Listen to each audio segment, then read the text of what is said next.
बिस्मिल्लाहिर्रहमानिर्रहीम, अस्सलाम वालेकुम। मैं हूं करामत मुगल और मेरे साथ है सईद बलोच साहब, सीनियर जर्नलिस्ट हैं, सुप्रीम कोर्ट कवर करते हैं। सईद बलोच साहब, जस्टिस मंसूर ने कहा था ऑप्शन नहीं है, ऑब्लिगेशन होगी, चॉइस नहीं है, मानना पड़ेगा। ये होगा सुप्रीम कोर्ट का फैसला। पहली किस्त आज जारी कर दी गई, 4 सफ़ात आए, काजी साहब को घर का रास्ता दिखाया गया और साथ ही हुकूमत पर बिजलियाँ भी गिरा दी गई हैं कि ए पे जे तुहाडी एक्सटेंशन भी और ओ पे जे तुहाडी आईनी तरमीम भी, जो करना है कर ले। आज पूरे फैसले को अगर गौर से पढ़े तो एक लफ्ज़ में अगर मैं उसे बयान करूं तो वो है कि डिफेक्शन क्लास लगेगी।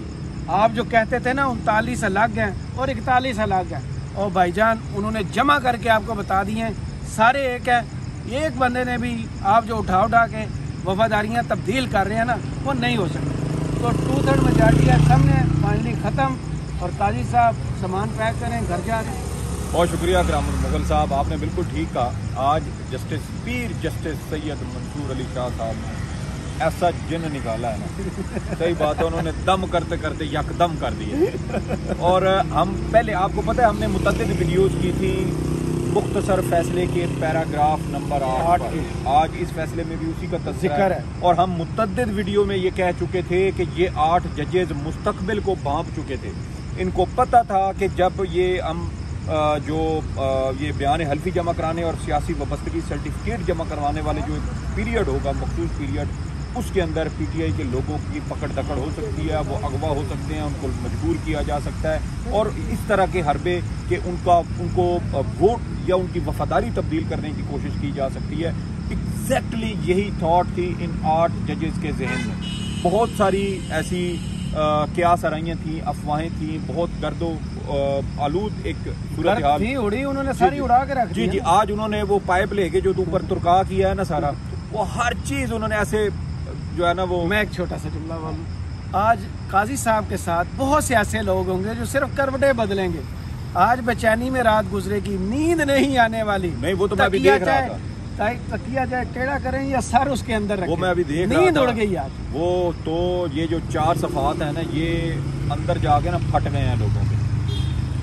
सही लिटरली यही हुआ है, चीखें ऐसी जा रही हैं ना 7वें आसमान तक। किसी को ज्यादा खुश है नहीं, खुश इस वजह से हैं कि जिसका हक है उसको मिला है। मुस्लिम लीग नून का हक होता, उसको मिलता, तो हम तब भी यही बात करते। बात तो है ना असल असूल की।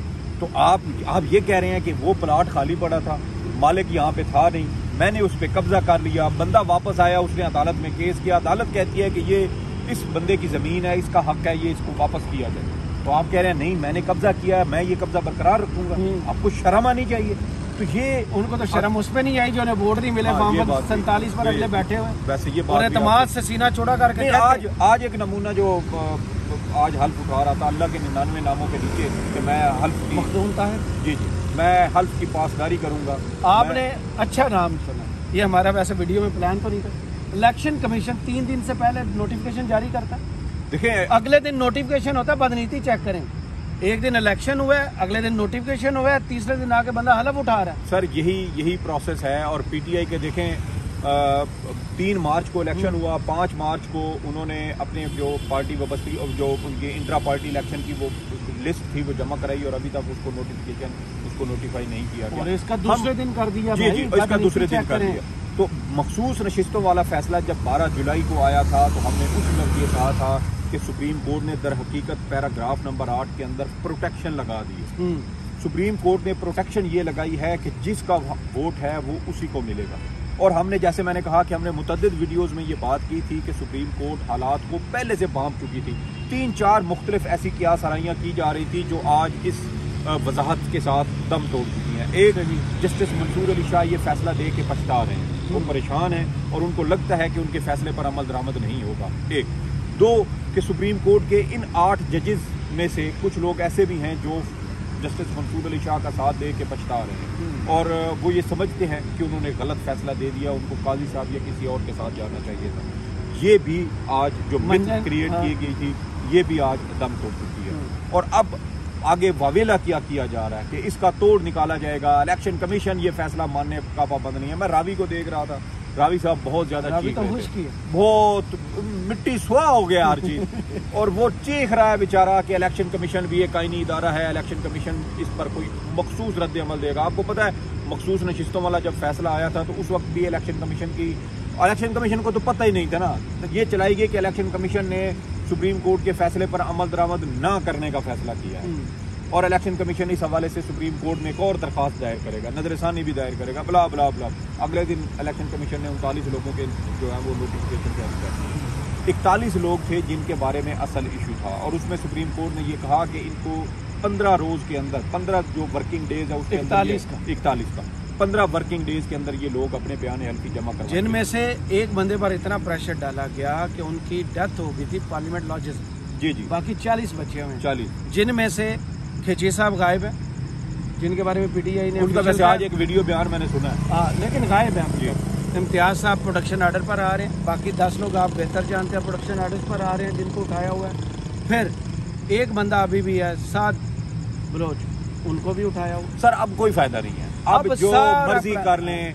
सुप्रीम कोर्ट ने ऐसा रंदा फेरा जो आप जो कहते थे ना वो उसका प्लस्तर होता है, प्लस्तर, हाँ लेपा देना, प्लस्तर का। ये आज इन्होंने मुझे 3 दिन पहले वाली बात आज याद करवाई। तो ये सुप्रीम कोर्ट ऑफ पाकिस्तान की हालात वाकयात को पहले से भांप कर उसकी पेशबंदी थी जो आज इस मौके पर बड़ी टाइमिंग देखिए। तकलीफ सबसे ज्यादा यही है कि यार ये इस वक्त क्यों आया जब पार्लियामान का, मैं भी देख रहा था तलत हुसैन की भी ना जो है वो तशरीफ जगमगा रही थी जुगनू की तरह, वो भी बहुत ज्यादा तकलीफ में थे और वो कह रहे थे कि पार्लियामान का सेशन जो है वो चल रहा है और सुप्रीम कोर्ट ने ये फैसला देकर ये वजाहत जारी करके दर हकीकत हुकूमत को आईनी तरमीम करने से मना किया। भाई कब मना किया है? पहली बात तो ये है कि आज आप कौमी असम्बली का एजेंडा उठा के देख रहे हैं। लोगों को जरा शर्म नहीं आती जो ये कहते हैं कि वोट पर कब्जा करके आ गए, बंदे उठा के आईनी तरमीम कर रहे हैं। वो कौन सी आईनी तरमीम होगी जब आपके पास है ही नहीं स्ट्रेंथ? सर इससे बढ़ के कभी हक बोलना शुरू कर दे ना, पीटीआई की हिमायत मुझे ये बताएं, इस मुल्क के आइन के साथ, इस मुल्क के वोटर के साथ खड़ा होकर दिखा। सर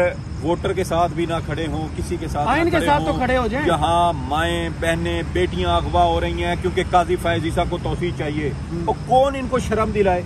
और ये तो गैरत जो है वो अपनी पानी में घोल के ना वो फकीले के हजम कर चुके हैं और शायद निकाल भी चुके हैं। और ये तो ऐसे लोगों के साथ जो है ना पीटीआई का, वही कहते हैं ना कि दुश्मन भी जो है वो ज़र्फ वाला होना चाहिए, वो बेगैरत नहीं होना चाहिए, वो बेशरम और बेहया नहीं होना चाहिए कि वो तौसीह के लिए अपनी माओं बहनों बेटियों को अगवा लोग करें। और क्योंकि काजी फैज ईसा को तौसीह चाहिए। और सलाम है इन 8 जजेस को जिन्होंने ये वजाहत जारी की और इलेक्शन कमीशन को भी आज ऐसा जोरदार थप्पड़ लगाया है कि गैरत शर्म हया तो इनमें भी नहीं है। सारे एक ही लाट के हैं, एक ही फैक्ट्री के अंदर एक ही प्रोडक्शन जो है ना वो प्लांट, उसके ऊपर इन सब की तैयारी हुई है। और सुप्रीम कोर्ट ने आज ये भी कह दिया है कि पीटीआई के ये 41 लोग इनके ये इंट्रा जो पार्लिमानी पार्टी है उसकी हिदायत मानने के पाबंद हैं। और सुप्रीम कोर्ट ने कैटेगोरिकली लिखा है कि ये सूबाई हो या कौमी असम्बली के ये लोग हों और ये, हाँ जी, ये पार्लिमानी पार्टी का हिस्सा है। और 2 सितंबर को आपको पता है कल वो दस्तावेज भी बड़ी एक अहम दस्तावेज है पीटीआई की जो सामने आई थी, जिसमें पीटीआई ने 2 सितंबर को अपने अरकान कौमी असम्बली को ये मैं पूरी स्टोरी मैंने ब्रेक की थी, मैं बता देता हूँ कि पीटीआई के पार्लिमानी लीडर की बजाय एक नोटिफिकेशन पहले आया बैरिस्टर गौहर की तरफ से कि वो अपने जितने भी मेंबर्स हैं उनको पाबंद करते हैं कि वो पार्टी के साथ चलेंगे, उनकी खिलाफ वर्जी नहीं कर सकते। तो एतराज़ उठाया गया कि ये तो पार्लिमानी लीडर का इस्तेहकाक है, जैसे हमने पंजाब में देखा था जब काफ लीग का वो तनाज़ा हुआ था कि उनके मेंबर जो है वो परवेज लाई के साथ नहीं, उनके पार्लिमानी लीडर के साथ जाएंगे। तो पीटीआई ने 1 स्टेप अहेड जाके 3 ऐसे नोटिफिकेशन जारी किए थे जो कि असम्बली सेक्रेटेरिएट में जमा करा दिए थे और सारे अपने नुमाइंदों को भी दे दिए थे, बैरिस्टर गौहर की तरफ से भी, जनाब साहबजादा हामिद रजा साहब की तरफ से भी और जरताज गुल साहिबा की तरफ से भी, कि ये जो मर्जी कर लें, ये हमारे प्लान को नहीं रोक पाएंगे, नहीं बंदे तोड़ पाएंगे। लेकिन मीडिया में क्या जारी किया बैरिस्टर गौहर का, ताकि ये इधर बहस में लगे रहें और ओरिजिनल पेपर उधर ही रहे। पीटीआई को कंट्रोल करना भी सर अब बस देखे कितने हरबे इस्तेमाल कर चुके हैं, कंट्रोल कर पाते तो 31 महीनों से आप एक सियासी जमात ऐसे लोग तकरीरें करते हैं पुलिस की कस्टडी में और अगले तकरीरें करें और इतना कॉन्फिडेंस उनमें और मुस्कुराहट हो। सर यही बात है कि वो हमने तो ऐसा कभी नहीं देखा था। You have messed with the wrong generation, वो गलत नहीं कहते थे। जिनको जितनी मार पड़ती है ये उतने सख्त होते हैं, ये उतने मजामत करते हैं, ये उतना आगे से रेजिस्ट करते हैं। तो मुस्लिम लीग नून होती, पीपल्स पार्टी होती, आपको वो क्या कहते हैं चिराग लेके और साथ वो अक्सा लेके भी ढूंढते ना ऐसे नीचे, एक बंदा भी आपको ना मिलता।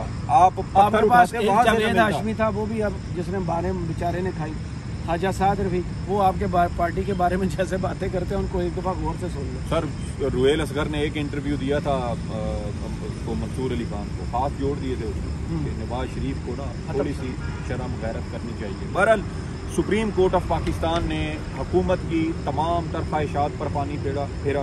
काजी फायज ईसा का बोरिया बिस्तर बांध कर उनकी पोटली उनके कंधे पे रखवा दिया कि काजी साहब ए दरवाजा तू इंज करके निकलो पतली गली चू अगे सीधे चौके जाके ना तुहानू अपने घर दी। क्या इस फैसले का सबसे अहम पार्ट इलेक्शन कमीशन को आईना दिखाया गया, हुकूमत को बता दिया गया, PTI को बता दिया गया ये बंदे आपके ही हैं, काजी साहब को भी मैसेज चला गया। इस फैसले के ऊपर कोई कानून साजी हो सकती है? सर सुप्रीम कोर्ट ने ये नुक्ता भी अपने फैसले में लिखा है। सुप्रीम कोर्ट ये कहती है कि जब फैसला आ गया उसके बाद उस फैसले को नलिफाई करने के लिए कोई एक्ट ऑफ पार्लियामेंट की कोई वक़्त नहीं रखता। इसी में लिखी है, इसी के अंदर लिखा हुआ है, इस 4 सफ़ात के अंदर लिखा है कि कोई सब्सिक्वेंट एक्ट जो है वो इस फैसले को गैर मौसर नहीं कर सकता। क्योंकि काजी साहब ने कहा था कि आईनी तरमीम वाले में पटिशन इमरान खान की बदनीति पर मबनी। काजी साहब के इस पर भी कहेंगे कि काजी साहब खुदा है, नहीं काजी साहब खुदा है कि वो दिलों का बाप नहीं, वो दिलों के जो हाल है वो भेद कैसे वो जो है वो पढ़ सकते हैं। ये बंदा दावे जो करते हैं ना, इनको भी खौफ खुदा होना चाहिए। करामत मुगल साहब इंसान को कुदरत छोटी छोटी निशानियाँ छोटे छोटे इशारे देती है।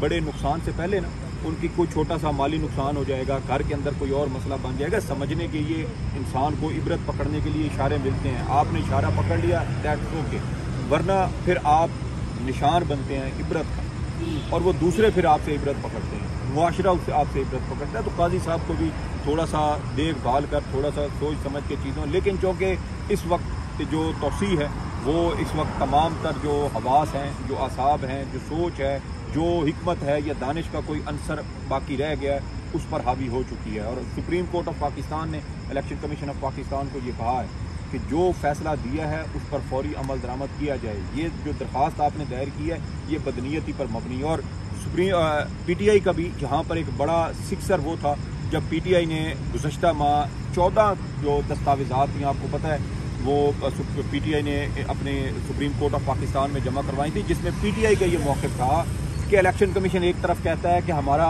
इंतज़ामी पार्टी का इंतज़ामी ढांचा नहीं है, दूसरी जानिब वो गौहर खान को, बैरिस्टर गौहर खान को चेयरमैन PTI मुखातिब कर रहा है, वो उमर अयूब को इंटर पार्टी इलेक्शन को भी ओके कर। जी।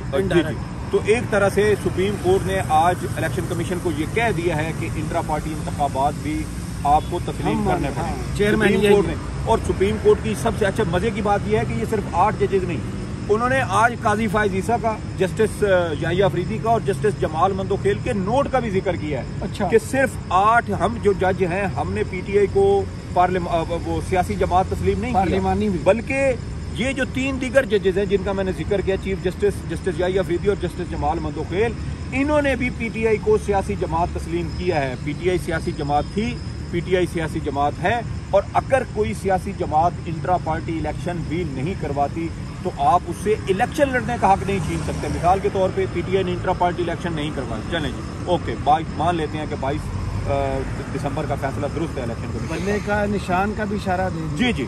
और साथ ही वो ये भी कह रहे हैं कि अगर PTI फिर भी वो इनलिस्टेड सियासी जमात थी तो आप PTI 51 सब कुछ बताया जी। तो 106 सारे आर्टिकल फिर वो ये कह रहे हैं कि अगर निशान नहीं था तो election commission of Pakistan PTI को कोई और निशान दे सकता। मिसाल के तौर पे एक निशान होता जो तमाम PTI के लोगों का एक ही निशान यूनानिमस, वो बल्ले के निशान के अलावा कोई भी आप दे देते, लेकिन वो सियासी जमात थी, उसका ये हक बनता था कि वो इंतखाबी अमल। ये काजी साहब के लिए ये भी एक पैगाम आ गया कि बल्ला का निजाम आपने गलत छीना था। सर ये तो काजी साहब खुद बोझ नहीं उठा पा रहे बल्ले वाले फैसले का, ये तो हमें तो इंतज़ार है कि जब ये तफसीली फैसला आएगा और जस्टिस मुनीब अख्तर भी इंशाल्लाह इसके ऊपर अपना तफसीली नोट लिखेंगे, जस्टिस आयशा मलिक साहब उनका एक इजाफी नोट तो पहले आ चुका जी, जस्टिस अतर मिनल्ला साहब भी लिखेंगे, और भी शायद जजेस को 4-5 जजेस का कहा जा रहा है कि शायद वो अपने इजाफी नोट भी लिखें। तो जब ये इजाफी नोट और फर्ज करें चस आ जाएगी करामत मुगल साहब, अगर जस्टिस मोहम्मद अली मजहर साहब ने भी इजाफी नोट लिख दिया और उसमें वो कहीं ये जिक्र कर दें कि बल्ले के इंतखाबी निशान वाला जो फैसला था वो ठीक नहीं था, या इलेक्शन कमीशन ने उसकी सही वजाहत नहीं की, या पीटीआई एक सियासी जमात थी और उसको इंतखाबी अमल में हिस्सा लेने से रोका नहीं जा सकता था, तो फिर काजी साहब कहाँ स्टैंड करेंगे। ये बड़ी देखिए इखलाकियात इन लोगों के अंदर मर चुकी हैं। ये जिस जगह पर पहुंच चुके हैं ये लाइलाज मर्ज है, और इनको इनके हमने पहले भी एक वीडियो में जिक्र 2 में किया था कि इन लोगों के ना दिलों के ऊपर रब ने लगा दिया मोहर, और इनको ये भी नहीं पता कि हिदायत जो है वो इनको पत्नी नसीब होगी कि नहीं। अल्लाह से तौबा करनी चाहिए, बड़े बोल नहीं बोलने चाहिए, लेकिन आप एक हकदार का हक मार रहे हैं। आप ये कह रहे हैं कि मैंने उसका हक मारा है, पहले तो मेरा हक बनता है कि मैं उसका हक मारा, फिर वोटर ने जो एतमाद दिया था उस मैंडेट को चोरी किया, उसके ऊपर आके फॉर्म 47 बनाने पड़े जाली, उसके बाद फिर इलेक्शन कमीशन ने उस चोरी में साथ दिया, उस चोरी को वैलिडेट करने के लिए इलेक्शन ट्रिब्यूनल्स को रोका गया, मखसूस नशिस्तों पर डाका डाला गया। और कितना खाना सर, कितनी गुंजाइश, अगर आप डाका आधा डाल के रुक जाते तो शायद आज आपको ये दिन भी क्या कोई प्लान BCD आ सकता है इस पर।